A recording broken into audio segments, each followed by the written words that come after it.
it's MK and I am back with another Christy's Beautiful Life 30 Days of Sketches. This is the gorgeous sketch that we will be playing with today. And firsting off, I have a distress ink that is in ground espresso as well as my ink dauber. I also have this last little bit of scrap that I cannot wait to play with, you guys. I love this paper. I have some uber old brads that are alphas. I'm going to use those as my title. And then I have this key that has a little bit of burn spot on the top of the wood. So I'm going to try to distress it some way, shape, or form. I'm not sure just yet. And then I have this serendipitous, I don't know, layered embellishment set by 49 and Market. These were, I have to say, my very first 49 and Market experience, in case you guys were curious. I have 3 photos that I plan on using today, and I'm not sure on the cut files if I'm going to use the key cut file or the key wood grain. So I'm not sure yet. I have some Simple Stories, Simple Vintage Great Escape. I'm not sure. In this gorgeous mint stripe, and I don't plan on using the other side, except for later on, I do use it for the back of my photo mats. And then Forest Tea Party by P13. Isn't that the most adorable wood grain ever? All right, and then because my camera kept going out of focus, it did not like the craft cardstock that I will be using as my background.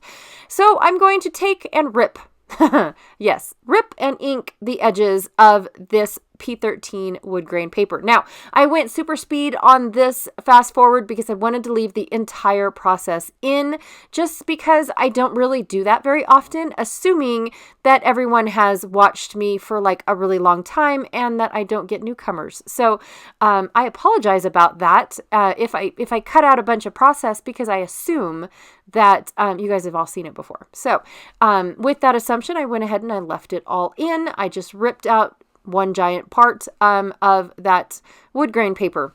And then I wanted it to look a little bit more distressed because it looked a little too clean. So I did ink the edges. Now I'm going to cut another photo, you guys. This is crazy. Here I am saying that I don't ever cut out my photo images or cut them into shapes. And what have I done the last couple times? Exactly that. Oh my gosh.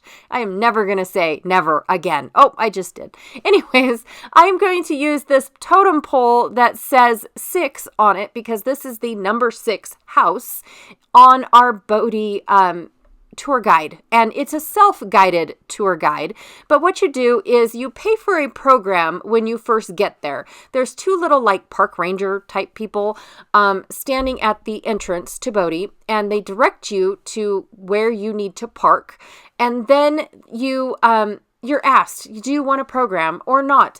Because clearly, it's not like a main attraction where it changes every so often or it changes every 2 or 3 years. Basically, it's the same program. So if you constantly keep visiting Bodie, like I plan on doing, I will probably end up taking our extra program because I do have a program left with my album. So it's in its own 8.5 by 11 in my album. So that way it doesn't get damaged or anything like that. So really quickly, I wanted to talk to you guys about what I'm doing with my clock. I wanted it to look like it was one of those metal clocks on one of those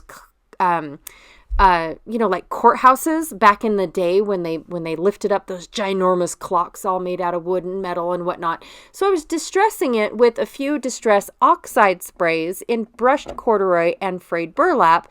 And then while it was still wet, I drizzled a Heidi Swap tea color shine. It was the color shine in the tea color on top of it. And what it did was it kind of wicked out while it was still wet, and so it kind of dried on top. It's just a cool effect, you guys. It really is cool playing with your sprays while they're still wet. It is neat. One of the things that you guys could also try while I'm talking about it and running out of time is adding salt to your wet medium and then brushing it off. And what the salt does is it soaks up the color and absorbs it and then leaves these really cool, I don't want to say dots on your layout, but that is kind of what they represent. It's just the neatest little thing. I guess I'll have to do it one of these days when I remember. I don't carry salt in my scrapbook room. And my husband already looks at me like something strange is going on in the neighborhood in this craft room. Seriously.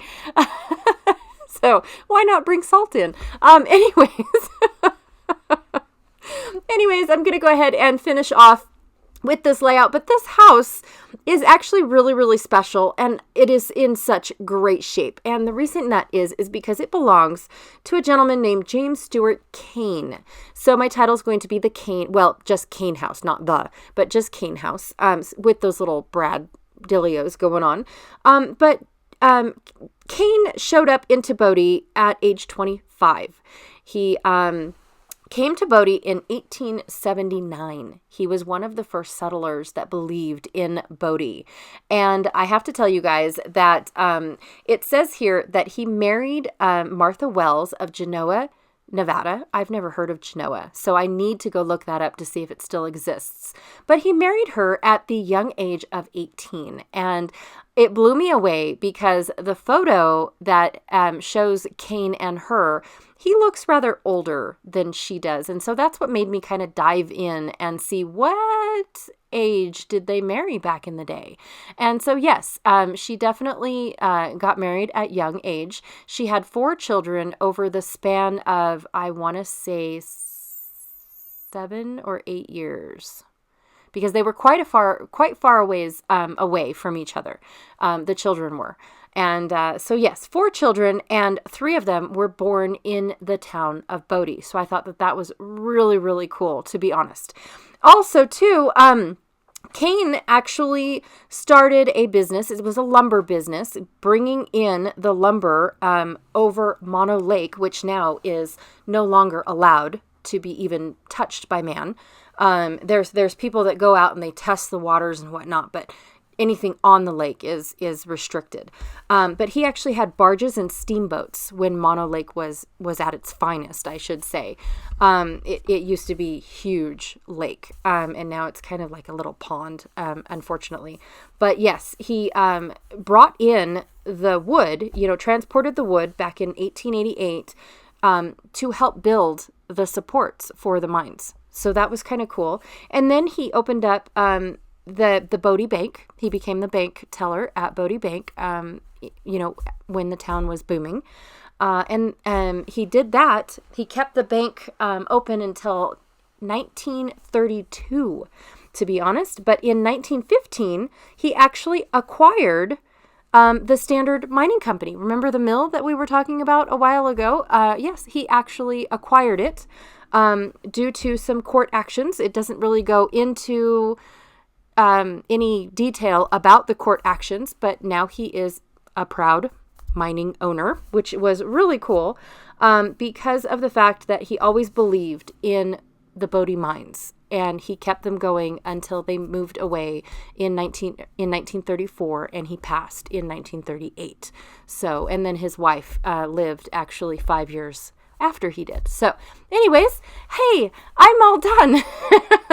I took a little bit more of my brushed corduroy and I splattered it all over because the craft cardstock was looking a little bland, and I absolutely love the difference between when it dried on craft and it dried on the wood grain. I love this, you guys.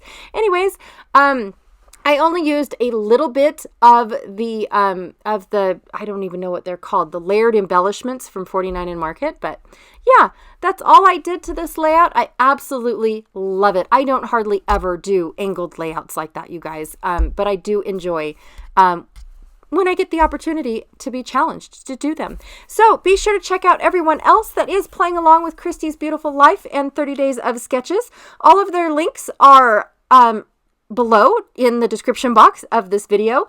Also, too, I went back through all of my videos and decided to give, not decided to, but I put in where all the sketches are coming from. I guess there was a huge mishap a couple days ago with a sketch or two, and we're not giving the credit to people. Honestly, you guys, my brain doesn't think that fast to give credit. When the sketches popped up and only spread across my screen for 35 seconds. So honestly, I just would rather have the list down there. And if you guys want to know who the sketch is by, this one clearly says it's Laura Whitaker's sketch. So I love Laura Whitaker, by the way. Her sketches are phenomenal. And I do recognize some of the other sketches that have been played around with too. I just don't say the name, and I apologize about that. So anyways, so all of the sketches, who their owners are also down below. So the list is quite long if you guys want to go check it out, and I will see y'all later. Bye.